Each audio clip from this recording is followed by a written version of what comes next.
امریکی صدر Donald Trump کی انتظامیہ نے وینزویلا کے صدر کے خلاف ایک باقاعدہ آپریشن کر کے ان کو اور ان کی اہلیہ کو حراست میں لے لیا ہے اور اعلان کر دیا ہے کہ وینزویلا کا اقتدار اعلیٰ اب امریکہ کے پاس ہے۔ اور نہ صرف یہ بلکہ یہ کہ انہوں نے کہا ہے کہ اب حکومت کے معاملات وینزویلا جو ہے وہ اس کی حکومت کے معاملات امریکہ چلائے گا، یعنی پریکٹیکلی اب وینزویلا امریکی حکومت کی ملکیت ہے۔ اور یہ بھی انہوں نے صاف اور واضح الفاظ میں کہا کہ ہم وینزویلا میں کوئی ایسی حکومت بننے ہی نہیں دیں گے جو کہ امریکی مفادات کے خلاف ہو۔ اس کے ساتھ ظاہر ہے انہوں نے یہ بھی کہا کہ وینزویلا کے عوام اس سے آزاد ہو گئے، لیکن یہ ایک بہت ہی غیر معمولی واقعہ ہے۔ اس سے پہلے بھی امریکہ کے بارے میں یعنی تاریخ کی گواہی موجود ہے کہ مختلف ممالک میں CIA کے آپریشنز کے ذریعے کبھی لوکل پارٹیز میں انویسٹ کر کے، کبھی کوئی بہانہ بنا کر عراق میں جیسے حملہ کر دیا گیا، یا لیبیا میں جس طرح سے کرنل قذافی پر اٹیک کیے گئے اور اس کے بعد ان کی حکومت کو تہس نہس کر دیا گیا، یا یہ کہ ایران میں جس طرح سے مداخلت ہوئی CIA کی۔ جو بات وینزویلا کے آپریشن کو بہت یعنی منفرد بناتی ہے وہ یہ ہے کہ اس مرتبہ کوئی تکلف نہیں کیا گیا، کوئی الزام جھوٹا ہی صحیح، یہاں پہ کوئی ایسا کوئی لمبی چوڑی الزامات جھوٹا ہے، بس وہ ایک ڈرگز کا لگایا، لیکن وہ بھی بس ایک شپ سیز کر لیا اور اس کے بعد کوئی بہت لمبی چوڑی کمپین نہیں کی، دنیا کے ممالک کو اپنے ساتھ رکھنے کا کوئی تکلف نہیں کیا گیا،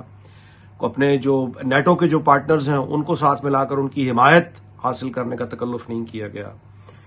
یورپی یونین کو بری طرح سے ظاہر ہے کہ نظر انداز کر دیا گیا، فرانس ہو یا برطانیہ ہو، اور ایک یونیلیٹرل ایکشن کر کے انہوں نے وینزویلا پہ ایک طرح سے قبضہ کر لیا ہے۔ اب ظاہر ہے کہ یہ اتنا غیر معمولی قدم ہے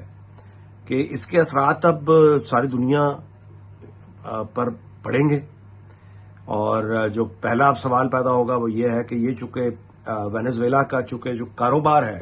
وہ چائنا کے ساتھ، ان کا جو آئل ہے اس کی جو میجر آپ کہیے جو بائرز ہیں وہ چائنیز کمپنیز ہیں،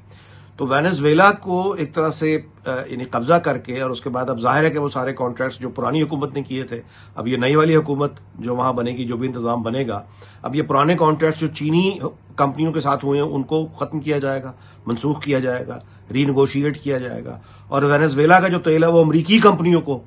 ظاہر ہے کہ ترجیح دی جائے گی، اور ان کو تو یہ بنیادی طور پہ ایک یعنی چینی کمپنیز کے خلاف، چائنیز انفلوئنس کے خلاف چین کو بھی پیغام دیا گیا ہے کہ آپ ہمارے یعنی بیک یارڈ میں آ کے ہم اجازت نہیں دیں گے اس بات کی۔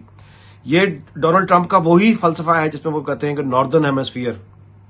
جو ہے وہ امریکا اس کا وہاں کا ٹھیکیدار ہے، مطلب ہے کہ پورے کا پورا امریکا اور وہ سارے کا سارا دنیا کی کوئی طاقت آ کے وہاں پہ، یہ پرانا جو منرو ڈاکٹرائن جسے کہا صدر ٹرمپ جس کا ذکر کرتے ہیں، تو بنیادی طور پہ یہ وہ اس کا اعلان ہے کہ وہ سارے کا سارا خطہ امریکہ کا، وہ کسی کو اجازت نہیں دے گا کہ لیٹن امریکہ میں آنے کی، اور اس کا جو ظاہر ہے کہ فطری اثر پڑے گا، چین اب جو جواب دے سکتا ہے وہ تائیوان میں دے سکتا ہے، کیونکہ چائنیز پریزیڈنٹ نے اب جو آخری خطاب کیا تھا نئے سال کے موقع پہ جو اپنی قوم سے، اس میں انہوں نے اس بات کا واضح اعلان کیا تھا کہ اب وہ وقت دور نہیں ہے کہ تائیوان جو ہے وہ چین کا حصہ ہوگا، اور وینزویلا پر جس طرح سے چینج آف یعنی ٹرانسفر آف پاور کروایا ہے ڈونلڈ ٹرمپ ایڈمنسٹریشن نے، اس کے بعد ظاہر ہے کہ چین کے لیے یہ بہت آسان ہوگا، کیونکہ ان کا تو کلیم ہی یہ ہے شروع سے کہ وہ چین کا حصہ ہے تائیوان، وینزویلا کا تو ایسا معاملہ بھی نہیں تھا۔ یہ ساری کی ساری جو بدلتی ہوئی صورتحال ہے وہ یہ بتا رہی ہے کہ آج کی اس تیزی سے بدلتی ہوئی دنیا میں جب بین الاقوامی قوانین کی دھجیاں اڑائی جاتی ہیں، جب طاقت والے جو ہیں وہ جب ان کا جو جی چاہے وہ کر گزرتے ہیں،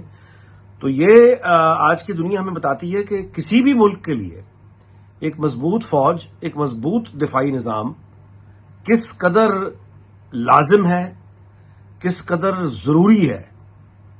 اور ضروری سے آگے لازم ہے، مطلب ہے کہ ایک مضبوط دفاعی نظام کسی بھی قومی ریاست کے لیے اس وقت لازمی ہے، کیونکہ اگر اس کے پاس یہ نہیں ہے تو پھر وہ طاقت والے کے رحم و کرم پر ہے، یعنی یہ طاقت والا اس کے خطے میں جو بھی ملک ہوگا یا پھر دنیا کا ظاہر سپر پاور تو پھر ہے کہ وہ جو بڑی طاقتیں ہیں وہ ان کے رحم و کرم پر ہے، ہر وہ ملک جس کے پاس جس کا دفاعی نظام کمزور ہے، وہ کسی بھی بڑی طاقت کا لقمہ بن سکتا ہے، کوئی بھی بڑی طاقت آ کے وہاں پہ قبضہ کر سکتی ہے. اور یہ جو ہزاروں سال دنیا جس فارمولے پہ چلی ہے امپائرز کے، سلطنتوں کے،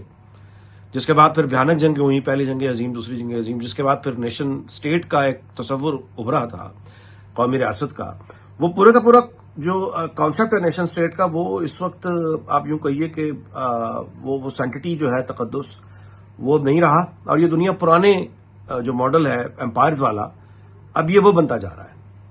اور یہ تو بہت ہی انسیکیورٹی ہے پوری دنیا میں ہر جگہ. اور جس کا مطلب یہ ہے کہ اگر ہم اپنے خطے میں دیکھیں کہ ایک طرف ہاسٹیلٹی ہے انڈیا کی طرف سے، دوسری طرف افغانستان اور ایران کے ساتھ بھی تعلقات جو ہیں وہ اتار چڑھاؤ کا شکار رہتے ہیں. تو پاکستان کے لیے ایک مضبوط فوج، ایک مضبوط دفاع یہ لازمی ہے. اس کے بغیر مطلب ہے کہ وہ کسی بھی ریاست کے لیے مشکل ہے. اگر ملک کا دفاع کمزور ہے، آپ لڑ نہیں سکتے، اپنی ٹیریٹوریل انٹیگریٹی کو پروٹیکٹ نہیں کر سکتے، تو آج کی دنیا میں اگر آپ کا دفاعی نظام نہیں ہے، مضبوط فوج نہیں ہے، تو آپ پھر بڑی طاقتوں کے رحم و کرم پہ ہوتے ہیں. اور ظاہر ہے کہ بڑی طاقتوں کے جو بھی اقدامات ہیں وہ اپنے مالی مفاد کے لیے ہوتے ہیں.